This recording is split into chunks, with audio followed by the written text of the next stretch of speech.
There we go. All right, so we are sharing.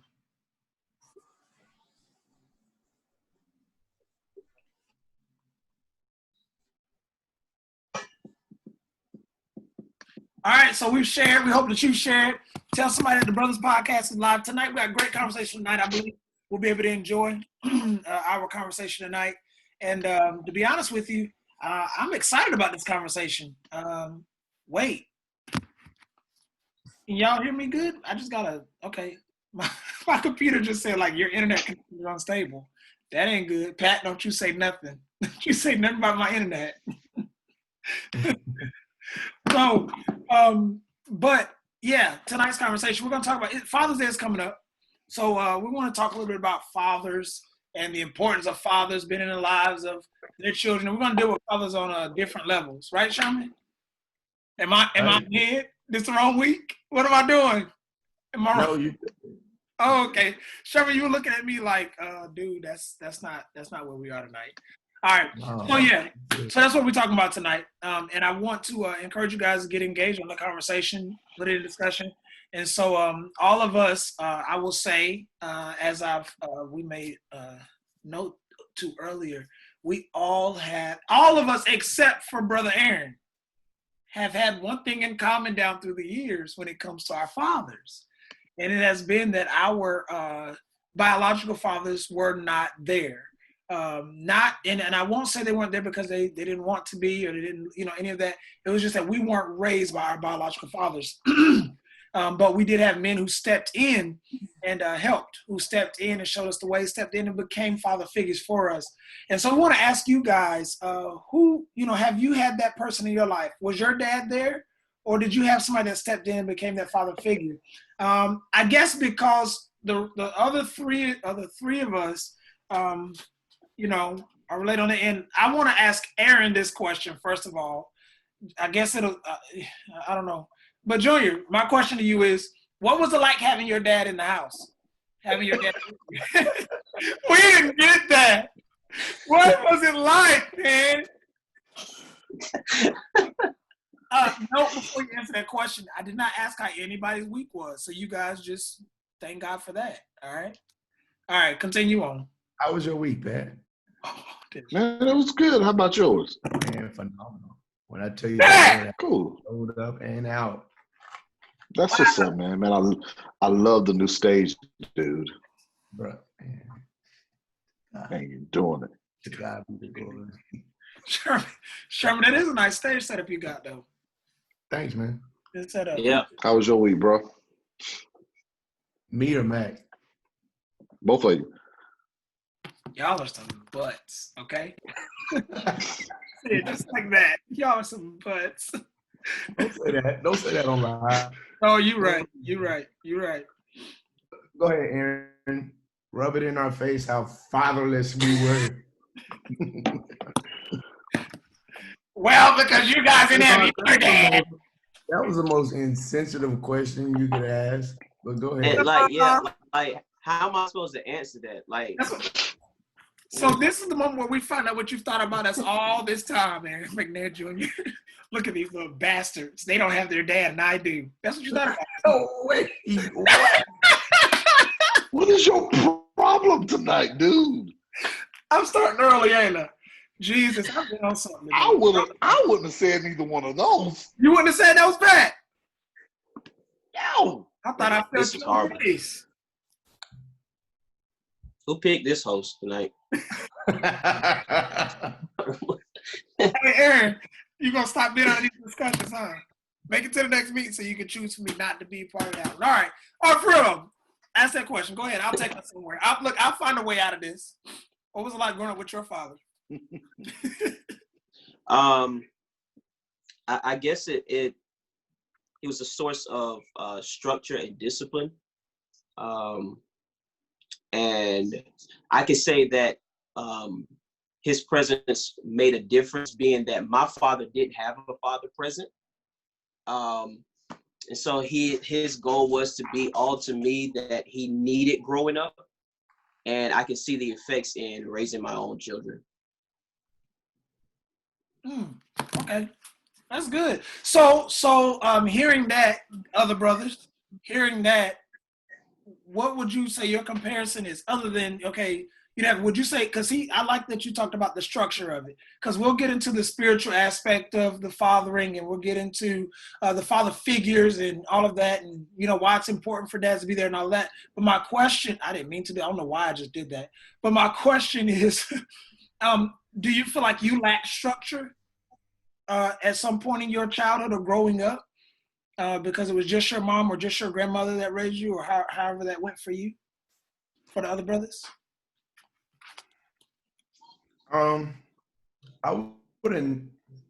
wouldn't say I lack structure. If anything, my mom did a wonderful job being a mom and not trying to be a dad. A little crazy here and there, but that's a whole nother story. But she was great. If anything, I probably lacked guidance and wisdom, because there were some areas she just could not guide me in. And the detriment of that is I had to figure it out on my own. Mm-hmm. And that's a dangerous place, because sometimes, it's like a toss up. Sometimes you get it right, sometimes you don't. And it's just that's what I would say. If anything, it would be probably that guidance piece that a father could provide, in raising a son and raising a man. So, yeah. Oh, yeah. Okay, I would say the same. My mom, so Sherman, you said that she didn't try to be a father, or she did a good job being a mother and not a father. So Hold on. I think Hold on. I'm sorry, Trey. Hold your question, because Jews said they crept in unaware. And this guy, Aaron Jr., has posted his Cash App on what is going on? What in the world? They have crept in unaware. Just wait a minute.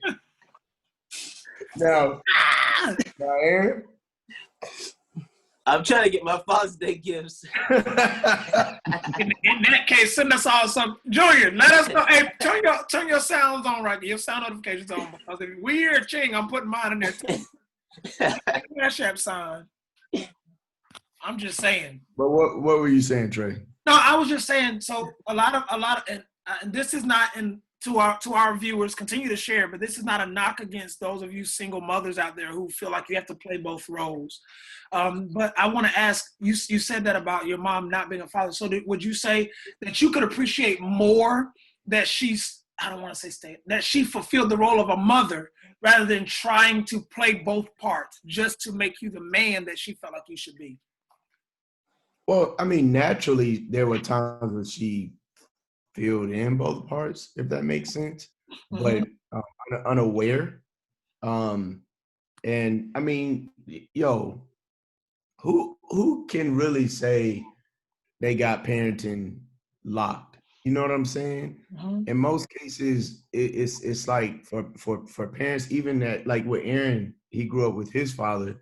He's still trying to learn fatherhood, and most of what he learned is going to be reciprocated through what his dad taught him. So the danger is for us guys who didn't grow up without a father is, what do we have to look at? Right? And wherever there's a void, I always say that the enemy will try to fill that void with an imagination. So then, for me, God ended up sending, a father in my life. I don't even say father figure, but he ended up sending a father in my life to fill that void. And so, mom, I mean, like I said, my mom, she did what she needed to do in providing and nurturing. And there were times where she provided, but because of her stepping in that role of being the sole provider, she missed nurturing moments. Okay. So real quick, that's good though. But so I'll say to Pat real quick. Pat, what was it like? What was your experience like growing up in the home without a father? Well, what was your experience like? Yeah, doing that.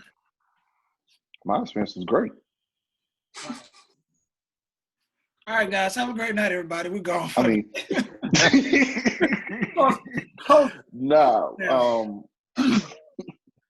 It was great in the sense of, and I look at it like this: I don't have nothing else to compare it to.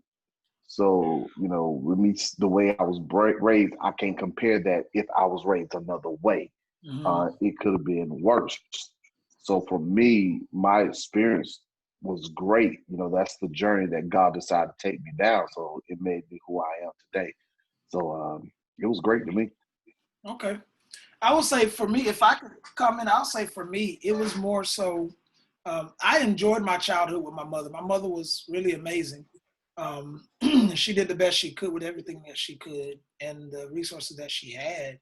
And, but I will say my experience is a little different from you guys. I'm trying to remember off the top of my head. Okay. Yes. So for me, I knew my father was. My father was a part of my life and all of that. And then my father was killed when I was 11 years old. So when I was 11 years old, my father was murdered right here in the city of Fayetteville. And to this day, I'm 31. And to this day, there are still moments where I struggle with the fact that I'm doing all this work in the community and they still have not found my father's killer. And the work toward it is not that, I don't see much work toward it. The point I'm making is that, Sherman, are you trying not to laugh at my story? You're horrible. You are horrible. You're horrible. Tonight is taking so many left turns, Lord Jesus. Jesus. Sherman. No. Sherman. No. My God. No. I will say, my God, guys, by the way, this is us, y'all. This is what we do. Y'all, the Brothers Podcast is us letting y'all, how we are with each other. What could have possibly been funny? A message from the message. From who? From the Lord. From the Lord. Oh. So my father being killed, my father being murdered when I was 11, I had to grow up considering what I had, what I could have had, and then watching everybody else have something. So dudes like Aaron, I would watch his dad help him to put a tire on. Or dudes like Aaron, I'd watch his dad go play basketball with him. And I hate Aaron because Aaron got a whole daddy. And I'm sitting up like somebody snatched mine away. And so, but I learned to allow that to give me something. So with that being said, I appreciated my mother more than ever. And now as a father, I'm able to know what to give my daughters. You know what I'm saying? What to give my children. I wanted to pour that out of our conversation. So all of those of you, Sherman, I'm gonna let you say what you got to say. But all of those of you who you did that, I gotta say something. All of you who are watching right now, we want you to chime in on this discussion. If you have any questions or anything like that, or you just want to comment and help this dialogue move along. But we want to talk. What'd you say, Sherman? Hold on. Pat? Hold on. You were 9. There's a correction. There's a correction to your story. You was not 11. You was 9. 9. And Tanya, my cousin Tanya Faye made that clear in the comments. I've been telling this same story for years. Well, you've been telling it wrong. You've been lying. I couldn't have been 9. Where's the calculator? I think she'll know a little bit more than you. Did my man say, where's the calculator? Are you about to calculate it? I got to calculate my daddy's death. I got to calculate my daddy's death. So what year is this? For those watching, let me make it clear. I was not laughing at Trayvon. Yes. We've had this dialogue many times. And so I was not laughing at him. I was laughing at a message. And it was just the wrong time for me to. Anyway, I think the dynamic of, listening. Your mama say you've been lying. Sorry, Sherman. Funny. Yeah. That can't be right. Let me fix my mom. And Trey, give it up. Just say yes, ma'am. Just say you was 9. Just say you was 9. Yes, ma'am. Trey. Yes, ma'am. My God. So the dynamic of having a father, right? Your Trey, it wasn't, by choice. It was just, a terrible situation. With me, it was like I saw my father, my biological father, when I was young, and I didn't see him again. I was maybe about 5 or 6, and I didn't see him again until I was 19, 20. And, so that was a big. He's returning the favor, huh? That's cool. What's so funny, Trey? I don't know. I promise. It just started laughing. It was not nothing. I promise. I don't know. I don't know. It was just. It's funny that my dad left my life. It's funny. I don't know what's funny. I guess Eric's the only person we won't be laughing at tonight because he had his freaking dad. His own perfect self. Yeah. Is. Okay, Sherman, finish telling your story. Man, I'm gonna mute my mic just. Okay. So I'm just gonna say this and throw this out there, right? With that, for me, I've recognized in my later stages, like of later stages, like a mode, like my older stages where I am now, that created two situations for me, abandonment and rejection. What do you guys say? And even Aaron, even with your dad being there, we've had personal conversations. I'm sure you're not going to get in depth with Facebook, but everybody's had their ups and situations. What do you say to people who oftentimes battle, is this my fault, or whatever the case may be? How do you guys handle that void? Was that for all of us? I'm sorry. I mean, you can't throw such a weighted question out there and expect us to answer in 2 seconds. Right, Pat. You did look like. Let me process it. Like, y'all got something? You didn't warn us about this question.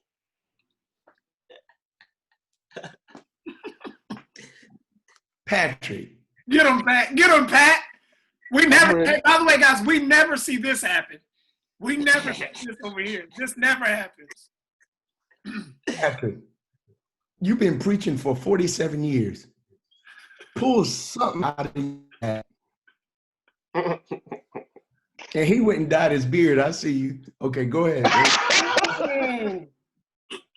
Oh, you go up below them. Okay. Okay. Go ahead, Matt. Answer that question. Well, I can tell you this: when it comes to like people who are close to me, I've always tried to open a door to my father, kind of giving them an avenue to have someone to talk to. I've never been stingy with my father, so he is, being open to impart into, many of my friends, just by me trying to open that door to questions like that maybe I can't answer. Right. Sherman, what was? Can you repeat the question again? So could you repeat your question again, Sherman? What do you say to someone who who has developed issues with their father not being there, or sometimes the father being there can be just as bad as the father not being there? Like, how do y'all handle that? Okay, this is one of my key things that I learned to accept at an early age.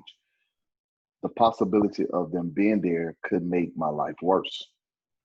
Mm-hmm. If that makes sense. So I don't want to sound real spiritual and deep, but I learned to accept the sovereign will of God. That without them being, I mean, sometimes you want a relationship that don't want you. That could be more hurtful than anything. And then looking at it from another standpoint, you never know what that individual was going through or dealing with that caused them to shut away. Because I know many incidents, and as a pastor, I deal with this a lot. It's not that they abandoned the child; they just didn't want to do nothing with the mama. And so then the mom put them in a position where they had to pick or choose. You're gonna either be with me or my son, or you're not gonna be with neither one of us. So I think you really have to take time to understand the background, why they may not be present, and just be mature to have a conversation. Okay. You know what, Pat? Our viewers are, go ahead, Yeah, Sherman. I'm gonna say this, Trey, and then you go ahead and hit the viewers. But Pat, like, man, you really opened up a door by saying that, because there are a lot of fathers who have been given the runaround when it comes to being in a child's life because of the rocky relationship. You know, whether it be divorce, whether it just be the relationship didn't work out. Like, you're absolutely right about that. And for me, I've forgiven my father, right? I have nothing against him. He's very much well and alive as far as I'm concerned. I know he's alive, but I welcome the relationship, right? And that's because, like you said, I've come to accept the sovereign will of God. Number two, I really don't know what did and didn't happen between him and my mom. You know, maybe it was one of those things that, you know, I don't know. I just know my mama's side of the story, which is nothing. You know, so I mean, let's look at it. Let's look at it from a biblical standpoint with Abraham and Isaac and the son that he had out of wedlock. He had to abandon his son, right? Because he wasn't the promised child. So God actually basically told him, "Hey, you and your side chick, get you and that half-breed child and move on out." Shut up, man. That ain't the problem. I mean, that's literally what the scripture says. And that ain't the problem. Oh, that's literally what the scripture says? It's Message. The ESV. That's the Patrick and Message put together. That's Patrick and Peterson put together. CRV version. I mean, right, but like, you know, sometimes fathers have to pick and choose. Yeah. I had to grab my charger, man. But look, I will say, let me say this real quick, and I want to share, because our viewers are going in right now. They're really engaged. Thank you so much, viewers, because your engagement is what keeps this thing going. So keep sharing, keep liking, and do all of that. All right. So now, Sherman.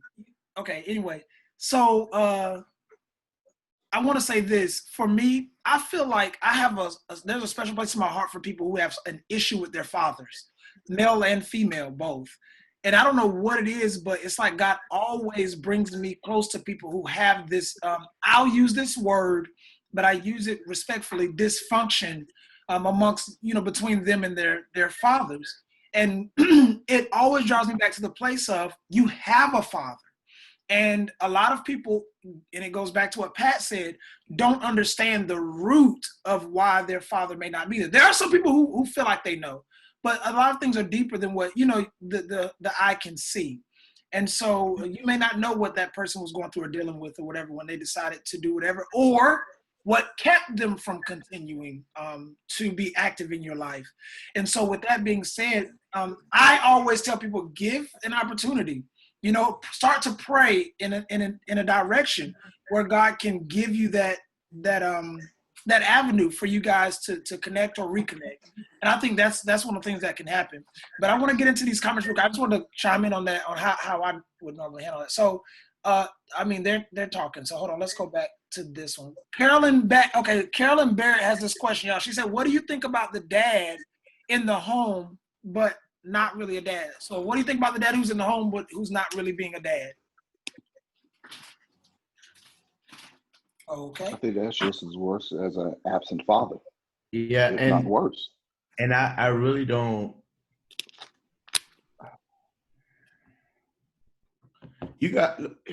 It's one of those things that, again, how can we determine if a person is being a dad or not?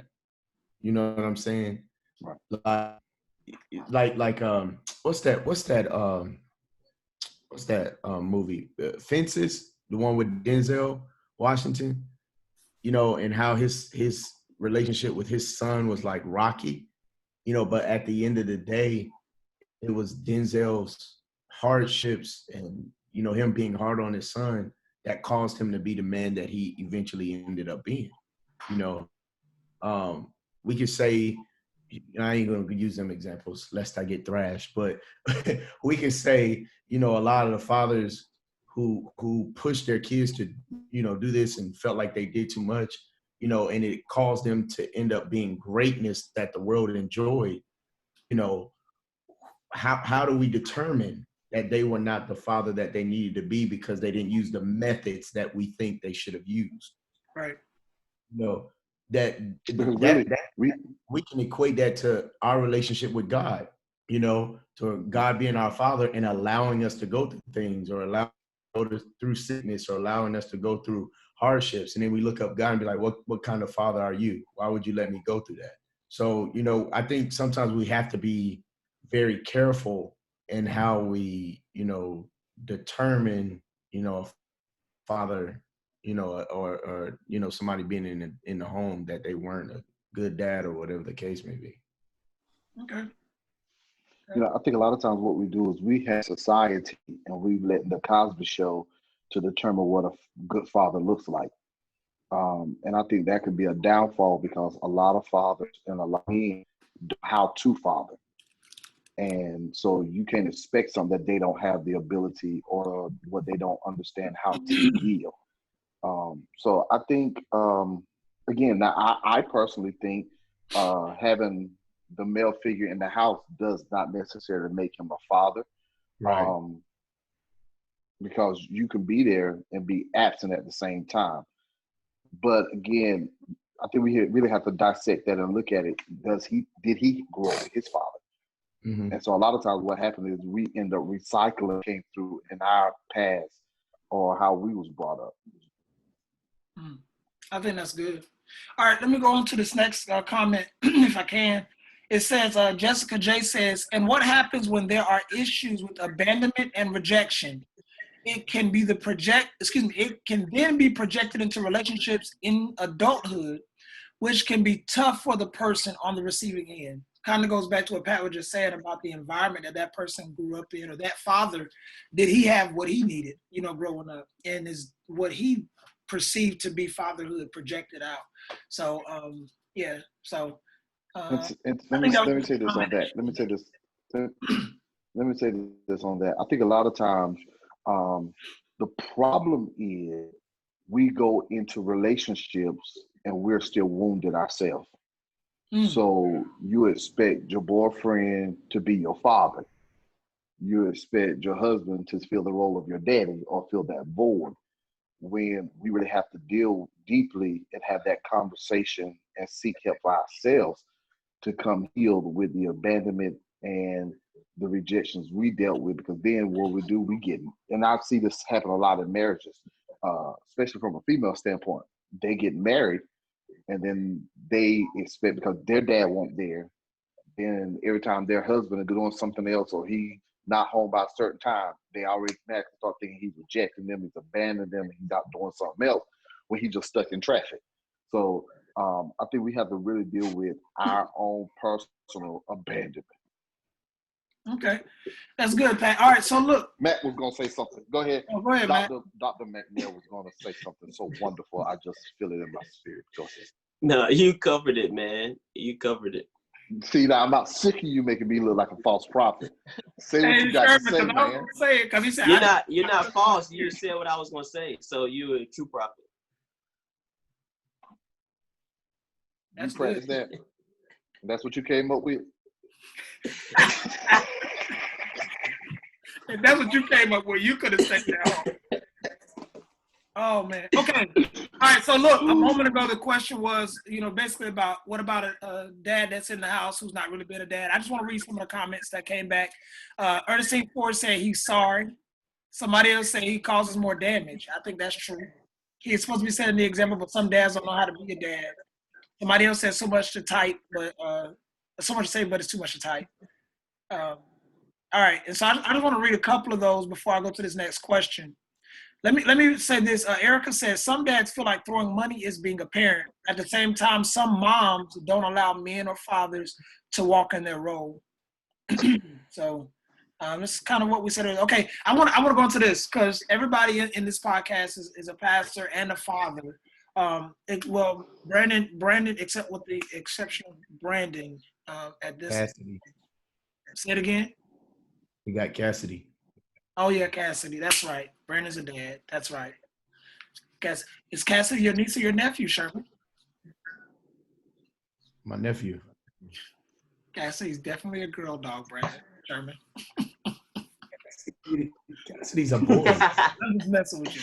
I don't know what Cassidy is, but we thank God for that. The reason I know Cassidy is a boy because I talk about him having a girl name. Oh, okay. Wow. Gender specific. All All right, guys. All right, here we go. Look, okay, there go Brandon. All right. So this one here, Raven says this. She says, I absolutely love my father, and a bunch of exclamation marks. Brandon, you got something to say before I go into this question? No, I'm leaving it alone. I'm just gonna leave it alone. Just gonna leave it alone. Go on. Let's keep the show going. Okay. She says, I Disrespectful absolutely love my father. She says, but growing up a PK, I was pastored more than I was more than fathered, and it was something we really had to work on when I got older. So two different perspectives here within the brotherhood. Aaron again, from the perspective of having dad in the home, then at the church, because you sat up under him. And then with us, being pastors and dads, how does that work for you guys, Sherman and Pat? How do you guys, what do you do, and Aaron as well on this one, what do you three do to ensure that you're not pastoring at home more than you're fathering? So I'll go first because I think mine will be the quickest. I'm gonna be honest with you. I learned that, and I'm still learning that from Aaron's dad. So when he said earlier that he shares his dad, he definitely shared his dad with me, and I heard the stories and saw how apostle is apostle, and then he's quick to also be like, yeah, we gonna do this, or I'm going fishing, or I'm going here, and he really takes time out. Even with Aaron being a grown man, he takes time out to still be a father. And some of the things that Aaron has experienced, his first experience still comes from his father, as busy as he is. So for me, it's like, all right, well, I see that example of a successful father and how he's raised Aaron. So I'm like, well, that's a recipe to success. So I just translate that in my own way to my children, and actually take the time out. So when they run up to me in church, I kiss them. Don't matter what's going on. They have access to me. It's not they have to go through it. Nah, like they're my kids, they're my babies. And I try to make them, feel like they are a priority and never second to anything I have going on at church, period. I like that. All right, Pat, Matt. Let Matt go. He don't talk as much. What was the question again, Trayvon? Can you say it again? Wow. Basically, what do you do to make sure? Well, your question, because you had it twofold. Oh yeah. Yeah. So yours is how did you and your father handle that relationship? How did you handle your father being? Was your daddy at home and then pastor at church? You know what I'm saying? And then how did you handle making that your father at home?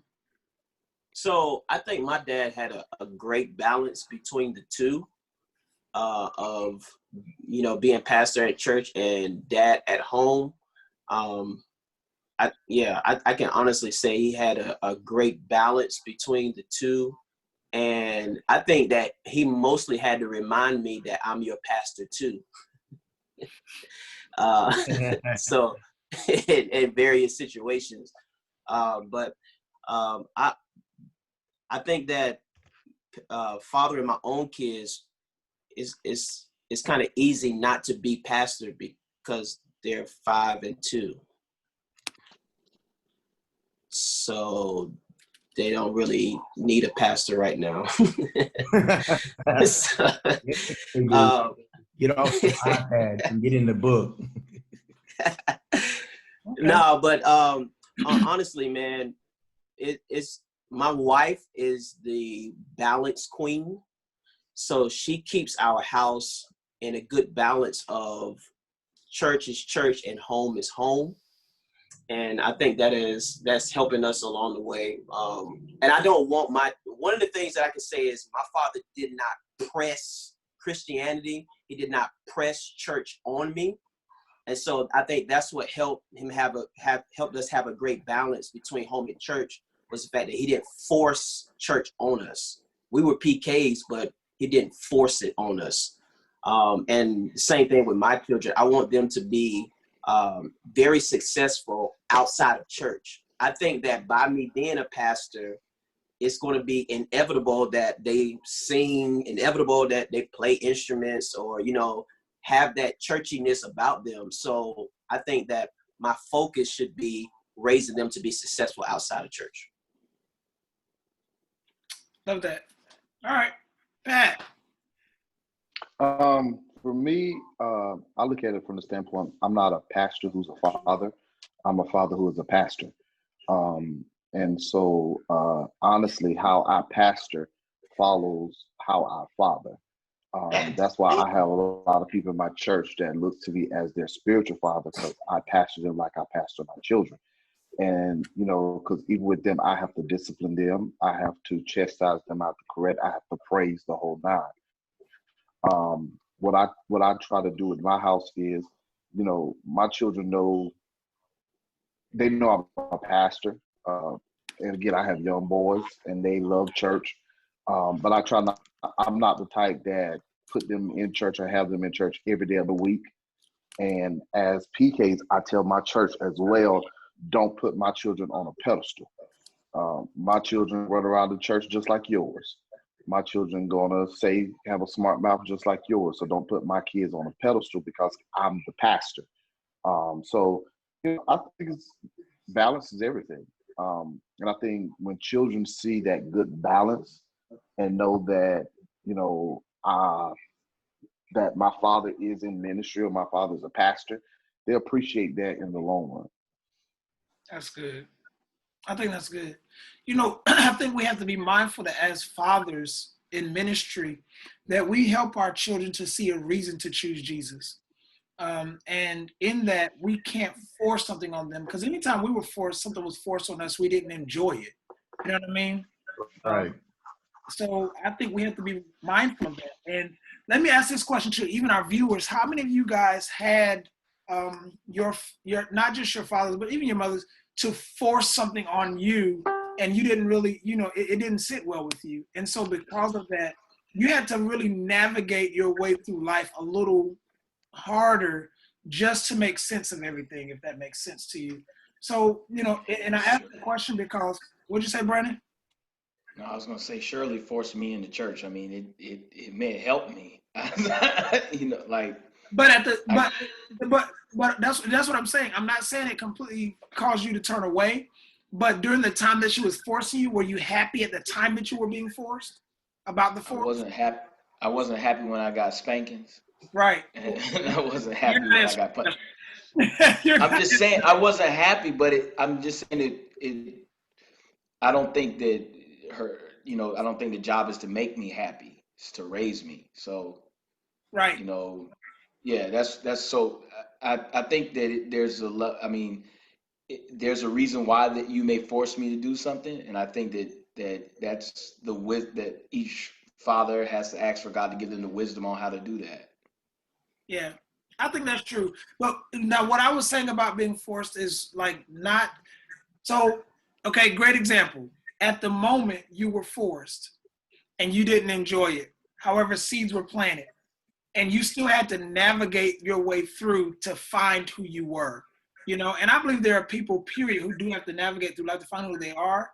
However, when something's forced on us, to a certain extent, it causes us to almost rebel in some areas, you know, whether greatly or not. You know, so that's what I'm saying. So a lot of people don't get to enjoy ministry, enjoy church until they feel like they've gotten out of their parents' house, or even in the case of someone like Aaron, not saying he did this, but being that his father's in his house and his father pastored him, when I leave my mom and daddy's house, now I can enjoy, you know, going to church because I'm at somebody else's church who's not going to tell me what to do, who's not going to watch what I'm doing. Everybody don't know my mom and daddy trying to tell on me, you know? So that whole thing, that's what I'm saying. Just I think if, and these might not be the right words, but I think if you parent right and talking to most PKs, they don't really have a problem with the way that their father or their mother pastors. If anything, they have a problem with is how the people treat their parents. Ooh, now that I believe. So I think that, you know, most, especially on this side of the age group, have had that relationship with their parents where their parents, you know, shielded them, protected them, covered them, you know, allowed them to have that, you know, that balance. And it was like, yo, I knew what it felt like to grow up in church all week. So you go to the party, go to the prom or whatever the case may be. And that, you know, that's just from my interaction with, you know, with PKs and talking to them. Hey, so to all of our viewers right now, we've had 16 shares, and there are 55 of you all that are watching us right now. From what I'm looking at, we need you to get those shares up. If you can share, if you have not shared yet, share this with your friends, your family member, because you know, I believe that it's going to help us to get this message out and help us to encourage someone. Okay, so there are a few comments that are coming in, and brothers, if I can read some of them, I think they're really good. Raven says, I didn't start to enjoy church until I was about 19 to 20 years old. I had to learn to love it for myself and not for my parents. And then Stephanie was responding to what we were discussing, I think the conversation between Brandon and I. She says to rebel, calls us to rebel. And then Erica says forced into adulthood. I guess that's what she said. She was forced into adulthood. Growing up in a single parent home, had to enter the workforce early. Wasn't happy at the time, but I appreciate the work ethic I have now, which correlates with what Brandon was saying. Can I say something right there real quick? And that oftentimes is an issue. Is what she said. I don't know from what perspective she said it, whether it's being from a single mother or being the child of a single parent home. But either way, whenever there's that single parent home, it causes that stress to where that parent is oftentimes, you know, trying to provide, you know, and trying to do everything, trying to be everywhere, trying to work, trying to be at PTA meetings, you know, trying to do church stuff, trying to be at games and stuff. And it will cause that stress. And oftentimes, if you're not careful, subconsciously, that single parent can project that unhappiness into their child. So, you know, we got to be really careful to make sure that we're conscious of, wow, did we just go to the concession stand while I was talking? This dude put his video down. No. How do you know that I even got up to go? Oh, you hear? Oh, how do you know? Sound like you passed gas, but I wasn't gonna say nothing. I got it, guys. First of all, I didn't pass gas. I would say, all right. First of all, I mean, my man just legit. And wow. This is what growing up without a father does. All right, shows you how to treat people. Man, I've never seen anything like this. Oh my gosh. Oh God, I love you. All right, Sherman, go ahead, man. You were saying some really good stuff. You were talking about the thing and the stuff, and that was interesting. I really thought that was good. We was.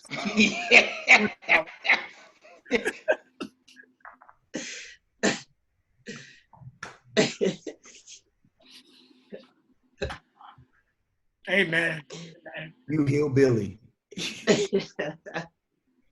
Shall we? What shall we say to these things, Brother Sherman? We're moving on. I'm done. We're moving on. I think you were making a great point, though. Seriously. Thank you. What was the point, Trey? Huh? What was the great point he was making? Talking about fathers. He was saying how.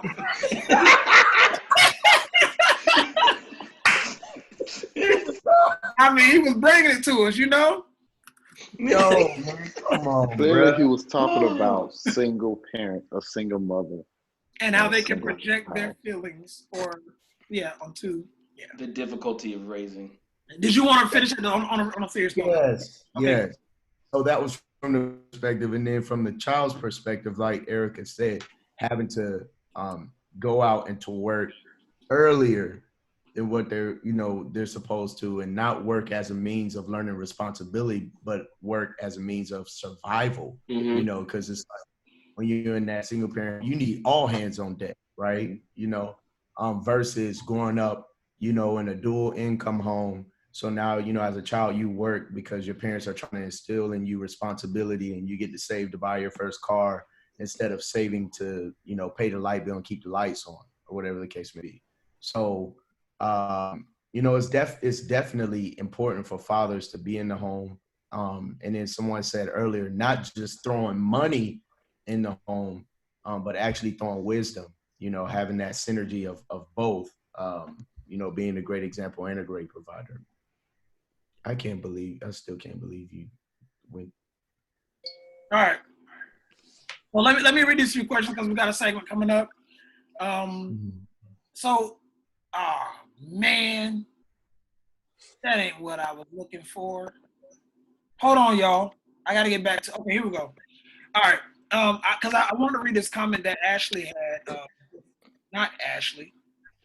It's gone. Erica has said something about being in church. Do y'all see that? I can't see the thing. She has said that she started to enjoy church once she got older. Do y'all see that? Once she got older. She said, I can enjoy church now because I understand it. Yes, thank you, Brandon. Yeah, I thought that was a good statement to make as well. A lot of times, and that goes back to that forced statement that I had made. A lot of times when people are forced, they don't get to enjoy it because they really don't know what they're doing. They're just here, and they're here. A lot of people are Christians because their mama made them Christians. Their daddy made them be Christian or choose Christianity, but they have not really made the choice for themselves yet, the conscious decision, as you will hear people say. And so I think that's important for us to teach our children the way as we go forward. Sherman, eat your candy, man of God. Eat your candy. All right. Tiffany. Wow, Tiffany.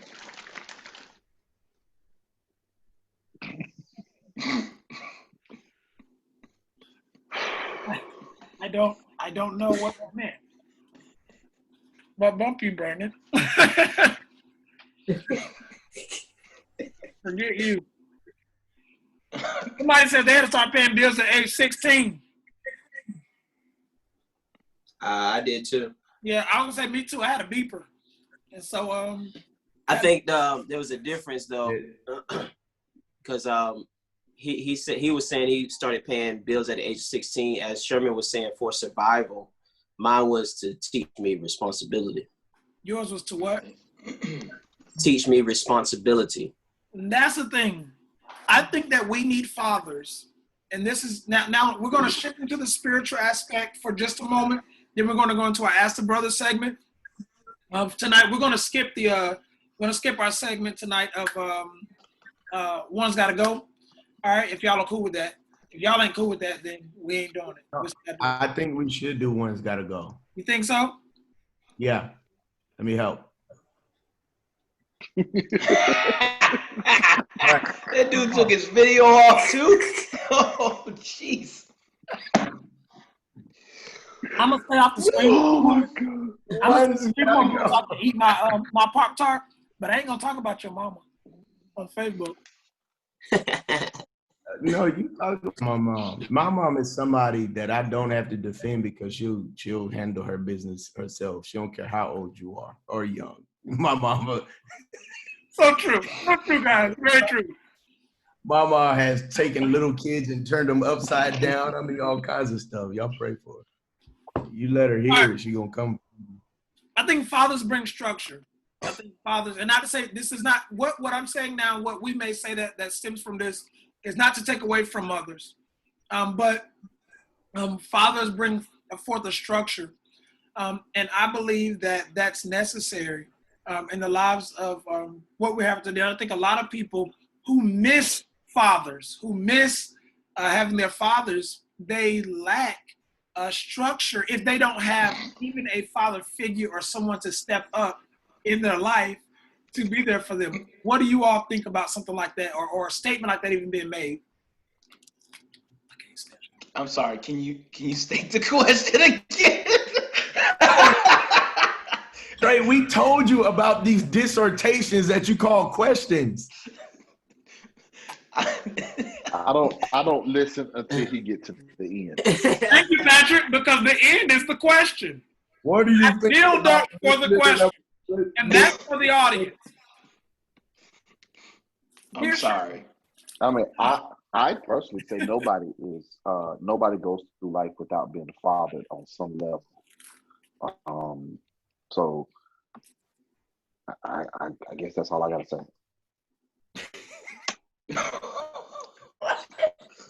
First of all, I want to say this. Thank you, Pat, for answering my question and not staying against me this time. Because normally, you just hold it out and not say nothing. Pat, thank you, man, for being the big cousin today. Thank you, man. Yeah, that won't last long. God damn. Jesus. Oh, Lord. What is happening tonight? Oh, Lord. Right. My mama said, hey. Yeah, she's probably talking to you. Possibly. You know, tell her. Pastor Sherman, She talking to you. Hey, so the question though. I don't remember what that question was. Next question. I heard was the father's important to be in the house. Then I saw Sherman with Mike and Ike. Structure. Hey, For structure. Not to take away from the mother, but for the sense of structure. I definitely can see that. My mom, when she was trying to raise me, she had a real hard time, and I had a lot of problems until I got into my aunt's house with my uncle. And so just knowing that there was somebody there that, had that authority in that home,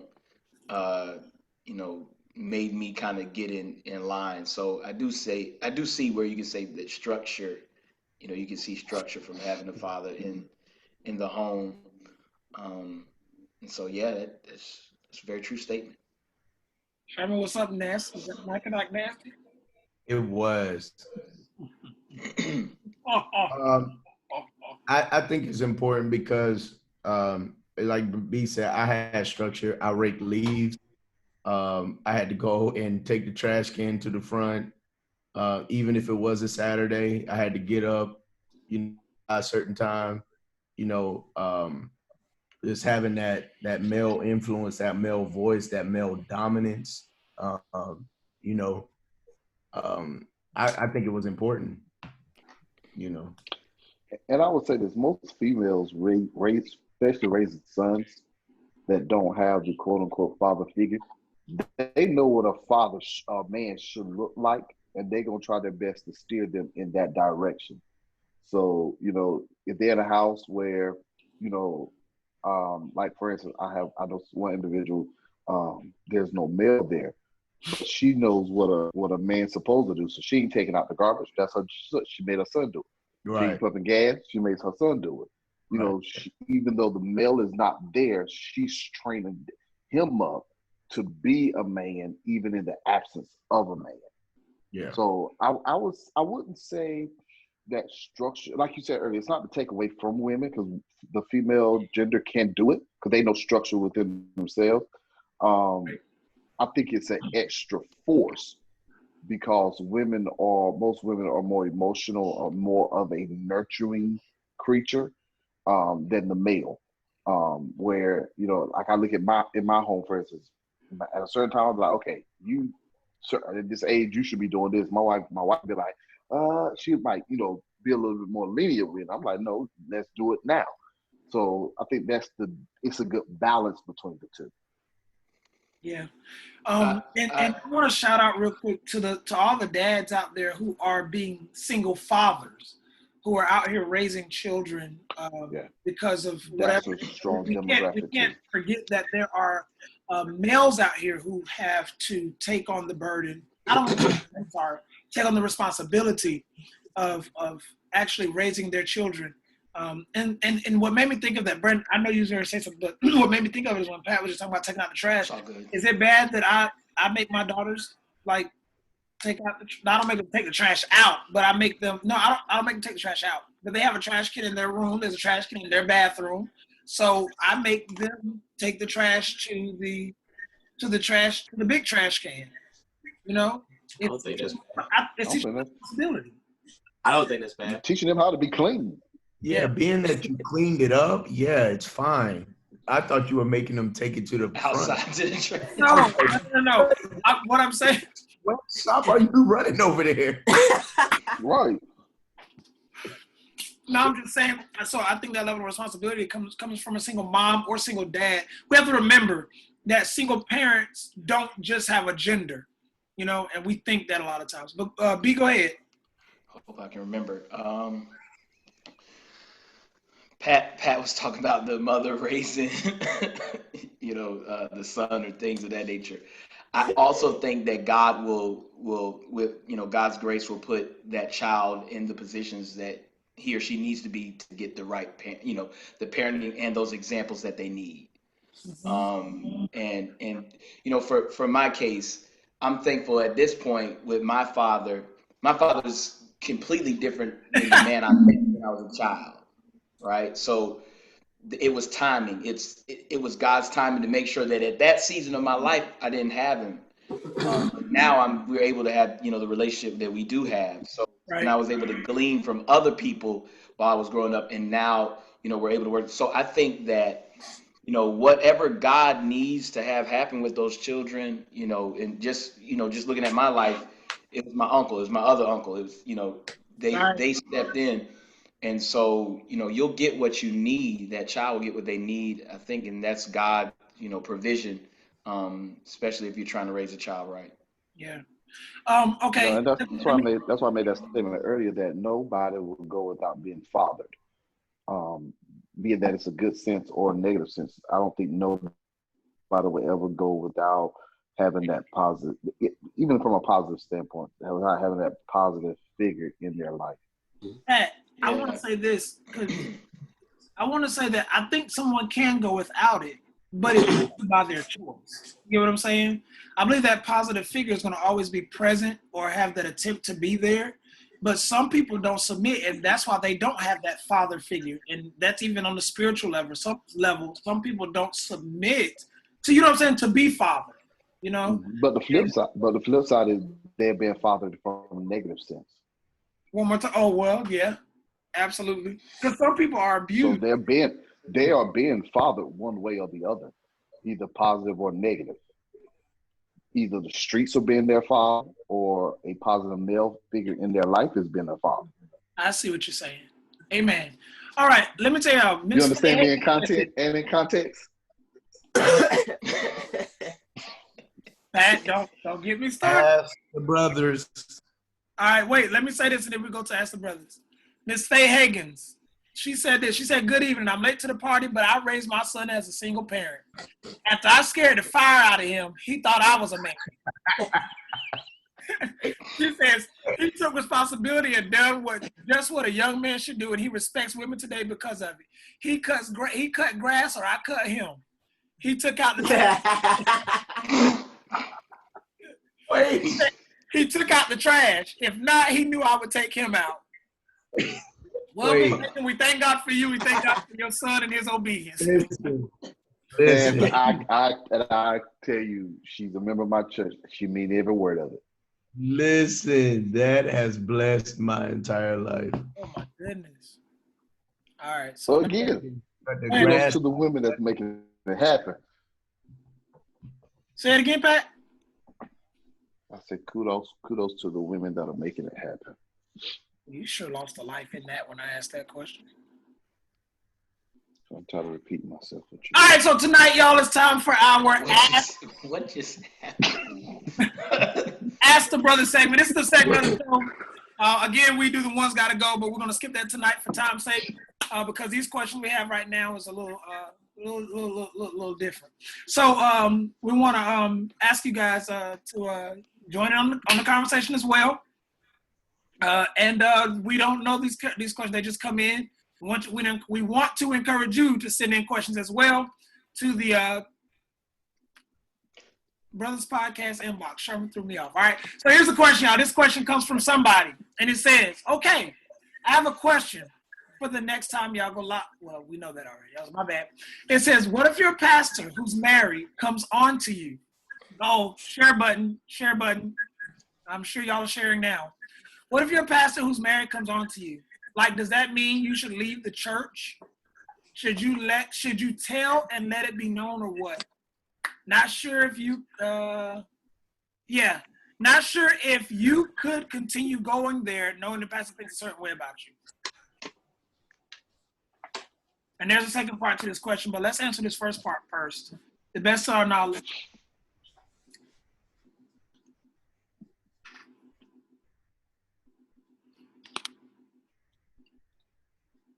And there you have it. The brothers, Ask the Brothers segment is over for tonight. But listen, one's got to go. Here we go, guys. Wait, man. Is nobody gonna answer? Wait, listen. All right, I'll be the person. I'll be second. I'll be a co-signer. The responsibility. Let me say this. They weren't your pastor. If that's the case, your pastor is assigned to cover, take care, and not violate that space, time, So I would admonish you to, if nothing happened and if it was just a come on, just leave. That would be my, that's my answer. Why is this a difficult question? It's a very difficult question. Read the second part. You want to read the second part? Right. All right. Second part of the question says this, everybody. Second part of the question says, also, if you did do something with him and now want to stop and he doesn't, to me, that cancels out all of your first part of the question. I guess, I don't know. Go ahead.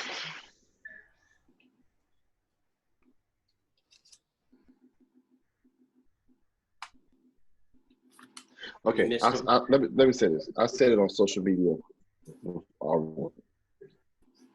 and this is no indictment on the person that asked the question. This is just my opinion. You can't play victim on self-inflicted wounds. You can't cry victim now when you shouldn't have done it in the first place. There's that. And you can't look at him as the bad person when he's not doing it by himself. So that's all I gotta say. Now, Patrick. I'm trying to be politically correct. I'm going to leave that alone and save that for the after show. Okay. Brandon, Matt, anything, guys? God bless you. Brandon face is saying, like, why are we still dealing with this? Prophet Sherman said what I was going to say. Okay. Yeah, I mean, but it makes perfect sense. My answer still stays the same, especially with the second half of the question. All right, we're going to move on to our next question. Next question says this: how did you all start the journey of pastoring? We didn't answer How that did you all question. start the journey of pastoring? Please. Like on our second show. And Why would you even read?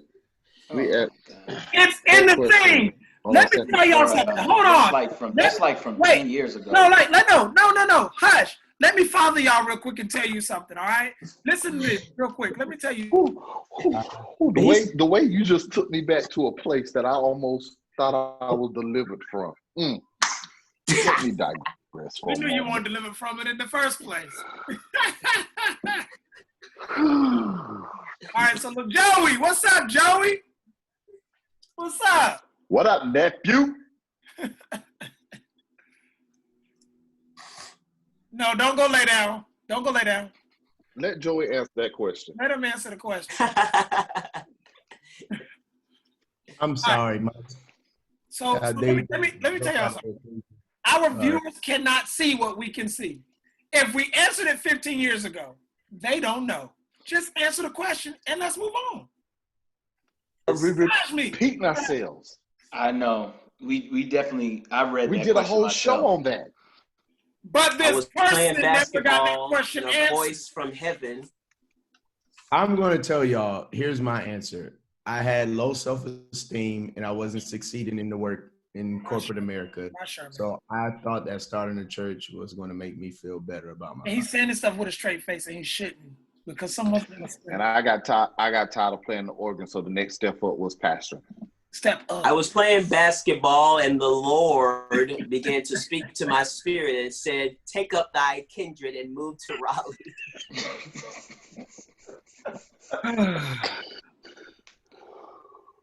Man, look, I've always Y'all see what Ashley said? and I just accepted the will of God, and it came natural. No, what'd she say, B? She said, y'all definitely have the wives chime in on the first question. Should have the wives chime in. Then my wife talking about that part. Oh, Lord, I don't know about that. Yeah, we're moving to the next question. It's got a whole bunch of likes. Oh boy. Yeah, we're moving. Because them sisters going to go in. Hey, guys, we're moving. All right, so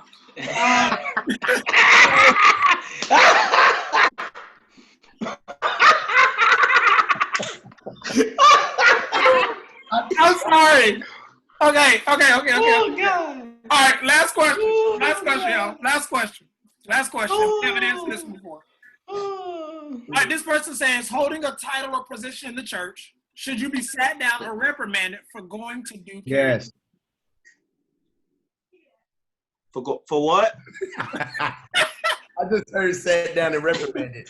I'm always for somebody getting sat down. Always. He's cogent, guys. No, I'm just kidding. Go ahead. Finish your question. All right, one more time. Holding a title or position in the church, should you be sat down or reprimanded for going to do karaoke? If that's the rules of the house, yes. I'm with B. Hold on. Yeah, I'm with B. I'm with that. Submit to your house. Whatever the rules of your house are, that's what I'll say. All right, B. This question is specifically for you. Paul versus Jesus. Yeah. We got fan mail? Huh? We got fan mail now? Yeah, Brandon's getting fan mail here. Wow. Yeah. It says, I don't care if you are in New York. Hold up. Before these first ladies are going ham. These first ladies are going ham. Well, we moved on, guys. We can't see their comments. Well, they haven't. They still stuck there. Where are they? I gotta go back. See, I gotta go back and forth, man. I'm not like Sherman. I don't have 4 iPads over there. Okay. All right, karaoke. Yes. Get to the Brandon question. That can't be. All right. So this question says, Paul versus Jesus. Which gospel is the true way? What? I don't want to. I'm telling you what the person asked. Well, I can't say. I know that's been a theological tussle between some people, but I'm kind of going to go with Jesus. I don't think it's either or. I think it's and both. And how long did it take for you to come up with that one? Did you do a lot of studying for that one? It took a lot. No. What, Brandon? Brandon, what's the problem, Brandon? No, I'm just thank you, Matt. If you're watching and ask that question, I want to ask this. I want to ask you to probably elaborate on what you were trying to get us to answer. And I don't mean that we don't mean that we understand some of the ideologies that are out here, but the question itself says, Paul versus Jesus, which gospel is the true way? And we understand that Jesus Christ is the way. I don't think he was. I think he was just posing that because we asked, "What should we talk about?" He was just posing. I don't think he was personally asking, but he was just throwing it out there as a subject we should talk about. So maybe he was saying Paul versus Jesus, and maybe this is a comma should appear, and then the others another. Switch. Huh? Go ahead. What did he say? He was correcting your grammar. Why? What did he say? What did I say? Go ahead. No. Tell me what I said. Go ahead. I don't want to hear it in the replay. Tell me what I said. You didn't say nothing, man. Just go ahead. What did you say then, man of God? All I said. Only you can prevent forest fires. Unfortunately, our audience is trying to take over and They want to talk more about karaoke. Previous conversation. They want to go back to the karaoke question. There's nothing else to talk about with the karaoke. Yes, it is. It's a great question. So here's my thing. All What's right. your thing? So Go ahead. somebody says never knew a church with rules to those sort of things. I don't think it's necessarily a church that says like direct rules that you cannot do karaoke. Here's my thing. If you're doing karaoke, this is Trayvon. You're doing karaoke and you're having fun. You're doing what you're doing. I believe if what you're doing does not conflict or does not oppose the gospel, does not oppose the image of Christ or the church that you represent in a position, then I don't think there's a problem with it. That says, where were you doing karaoke? That means, what were you saying during karaoke? That means, what type of audience did you have during karaoke? If it was you and your cousins at the house doing karaoke, I don't see that being a blight upon your church. So, yeah, I also think that, like, you pretty much know your church. So if you know that you're a certain denomination or a certain background, you already know how your church is going to respond. So I don't think there's a need to get upset when the response is what you already expected. okay. Somebody says, what if you're a praise and worship? No. She said, if you're a praise and worship leader. So I'm guessing she's saying, even if you're a praise and worship, you can do karaoke. Again, I think it goes back to what you said. Whatever I think you know. I think the answer is totally tailor-made to the house you serve at. Yes. Each pastor's going to be different. Yeah. It's very. I think it's pure ignorance for us to even try to blankly, answer this remotely question. Let's answer that leave. question. I'm sorry, but I don't want to hear you talk. So, listen. Whoa! I'm just playing. Pat. Yo, Pat. Pat. Sherman, where's the Pat. board? Sherman, I should have got a Yo, point. Pat. You gonna open your Bible? Pat. Oh. No. Pat. Hold on. Let What's me up, mute bro? you. Pat. What's up, Okay, bro? I was gonna mute you because I didn't want. I know you was looking to see who he was talking to. Pat, you do have mute capabilities. You know that, right? You can mute Trayvon if you like. Go ahead, Pat. I'll unmute myself. But go ahead, Pat. You good? No, Pat, go ahead, man. You know he hate that too, man. You be doing that to him all the time. I just don't want to see you no more.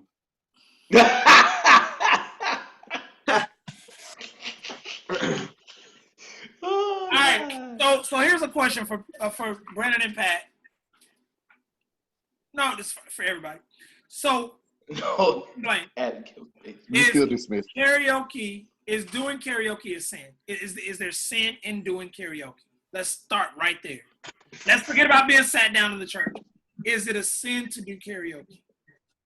Is it a sin to do karaoke? Right. If it's a sin I don't in your think pastor's so. teaching, What? Patrick Grace? if your pastor teaches you that is a sin, and if that is your conviction, that's in your house. Patrick. So sin All right, so I wouldn't say the act of singing a song is not the sin. It's about what are the expectations of that leader. No. Let's get off the leader. No, let's get off the leader for a second. Let's just talk about just karaoke by itself. Is karaoke a sin? No. Okay, thank you. That's what I wanted. That's what I wanted to ask. Is karaoke a sin? Okay, but that doesn't help the actual sit down piece. That's gonna come from. But you've answered the sit down piece. so the conversation goes further into it goes further into different areas. So we've answered the sit down piece. So my thing is, so at this point, the person said, or somebody says this. They said, so what's the difference between doing karaoke and TikTok? If someone believes that it's sat down. Okay, we going left field. And Raven says, I just want to know when we are doing Family Feud again. What is that about? What was Family Feud? That was between churches. Oh, so Yeah, three well, of us your excluded. church backed out. Raven, please don't exclude us from conversations, okay? We already did enough because we're was not invited, and you guys backed out and did not come. Who was invited, Pastor? Oh. But that wasn't our fault, Sherman. It was your fault, Tiger River. You because invited you had the opportunity. You invited us the week of because another church called out. You didn't even want us there. Okay? We were the fill-in church. Report to my message again. Shall I read it? Here we go. I'm about to say it. Can All right, we here we move the go, hello y'all. on, please? Our audience is really enjoying it. All right, I'm just some of the saints be going off about this stuff. Nicole says, "Good answer, Mac." So Erica Brown says, so if I am a minister, I shouldn't be at the Gilbert Bay's karaoke party singing "Tonight Is the Night" by Betty Wright. why? I mean, I don't see the issue. it depends on where it. Again, it depends on where you're at, because And we did Masked Singer at our church, and everybody was singing different songs. So right. It just depends on where you are, and Max said it best. You know who your leadership is, and so you go from there. And I was going to say, just for the record, Go ahead, move on. all of the brothers have agreed that it's about your leadership. So consider your leadership. All right, if you're concerned about what to do and what not to in that area, as far as it pertains to your position. Yeah, know where you serve. All right. There you go. Next.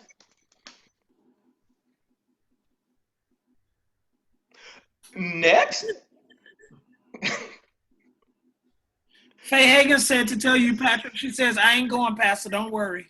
She ain't going to karaoke, okay, Pat? At my church, I stuff like that. Say what? Everything that is secular. My church know Anybody else know what his church is? I know what he said. He said. I know what he said. He said nobody in his church better not be up in no karaoke bar. Not what I said. Nicole McLaughlin says, everybody has their own convictions. If it convicts you, then fine. If it doesn't, then go about your business.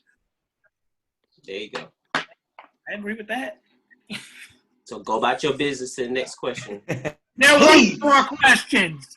All right, y'all. So those are the questions for the Ask the Brother segment. Anybody else got a question? Say it again. Say it again. So does anybody else have a question? Right. Hold on. Because if you guys do have questions, we want you to send them in. That's what we can do it. So what about musicians that playing gigs and play at church? Y'all want me to move on, so I stopped reading. I won't go read it. I was just reading myself. You don't read it out loud. I was reading it by waiting for you. Did y'all hear that? What? The way the thunder just shook my entire house. No, we didn't. We didn't hear it. We're here. We're not in sin, buddy. If you're in God is Phoenix, trying raise to your tell you hand. something. You know what it was? It was You're in New York, raise karaoke. your hand. It was karaoke. I'm sorry. I can't hear you. I couldn't hear you. I didn't hear him either. I said it was the karaoke. No, Trayvon was saying something about raise your hand. I'm sorry. Where are we at right now? You're reading a question about the boogieing on down. Oh my goodness. Musicians. You're reading a question about musicians, Brandon. Oh no, I mean we don't have that's already the same concept. What about these musicians that's playing gigs, then play at church? Are they not allowed? Same concept. Same concept.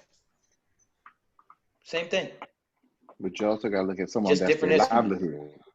That's their livelihood. Right. No, I still think it's the same concept. Same concept. Different Well, I think instruments. that's what Pat is saying, though. Also, it's the same concept, but you got to understand the reason why some pastors would be okay with this is because this is how they survive. No. And you don't survive. Some people survive off their karaoke earnings.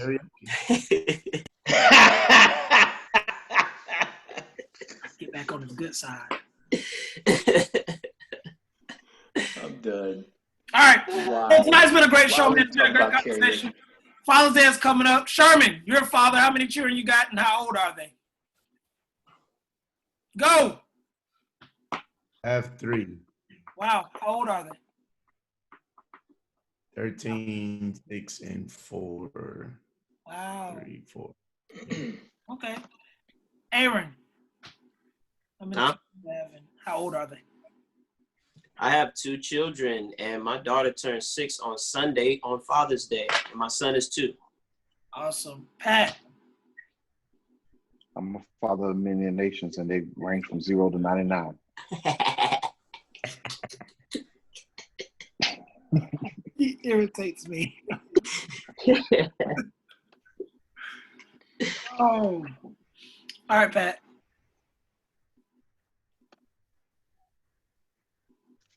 I gave you my answer. Pat. All right. I'm a dad of 2, and my daughters are 2 and 5. So, Wait a minute. Never mind. Sherman, don't be stupid today. I almost said something. Miss National I Faith. almost said something. I almost came for your throat, but I digress. Y'all are ignorant. I don't even think I'm okay with this. Where's Ashley to say? I love you. I love you too much to say what I want to say. Oh, Mm. yeah. Okay. All right. So, so happy Father's Day to you guys, man. Everybody in the comments section, say happy Father's Day to these brothers.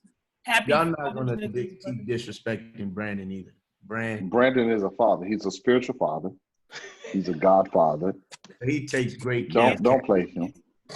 Why do y'all make it sound so, Brandon? You know my heart. I was not trying to play you, brother Brandon. I think you.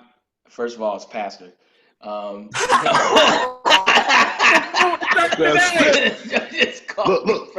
that's what a father does. He makes you respect him. That's right. That's what's wrong with you preachers today. You got to be called by your title. You were a brother first.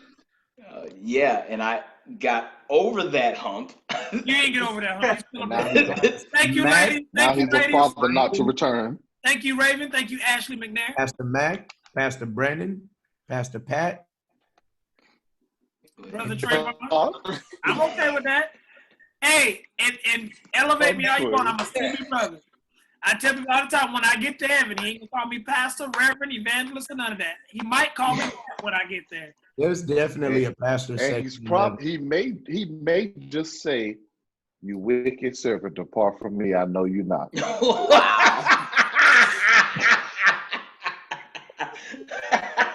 Anyway, thank you all so much for the Father Day wishes. Thank y'all so much. Thank y'all so much. Thank y'all so much. Thank y'all so much. Man. Thank you, everybody. Thank you. Continue to tell these brothers happy Father's Day. These amazing dads, spiritual fathers, perpetrating fathers like Patrick. Oh. Yep. Go ahead. You really want to go there? You want to go there? We still live. Yeah, we're still live. Yes. Still rolling. Nicole got her mouth dropped, y'all, so we know. Okay, y'all, we doing too much, all right? Go ahead, Trey. Go. All right, thank you. All right, everybody, so thank you so much for joining the Brothers Podcast live tonight. On next week, Sherman, I you was said just that- wait. I was just kidding. He was just kidding around. Oh, I was gonna say I remember him saying that. He was joking about the passer section, guys. That was just a joke. All right, everybody. So again, thank you so much for joining the Brothers Podcast Live. We're here every Tuesday night. We're getting closer and closer to being here at 10 p.m. So you just stick around. If we're not here at 10, wait. All right, we coming. If we don't come, we gonna Time we waiting on Trayvon. No, not tonight. Not Who tonight. we waiting on tonight? I don't First know. time out of 10 shows. I was on time last week too, you little booger. It took the mayor putting your city on curfew to get you on time. That's very true. Late. What about And tonight? last week you was not on time because you left your keys somewhere else. You don't have to break you your don't house. have, you don't have to tell my business. You told your own business. You Yeah, we start with 3. Hey, I know where he left his keys. He left his keys at the karaoke bar and had to go back and get it. All right. Bishop Jones is watching. Hey, Bishop, God bless you. All right. Bishop Jones, Trayvon was at the never- karaoke bar. I was never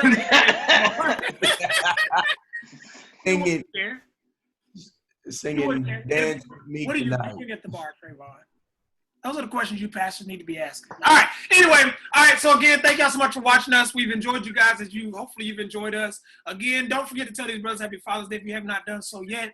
I do want to say if you have not, you may be watching, but you have not liked the Brothers Podcast Facebook page. Do that. You can find us on our podcast on Anchor, Apple Podcasts, and all that great stuff. Also, our YouTube channel, the Brothers Podcast Live. You can find all of this on there. Okay. So I want to tell you guys to make sure that you my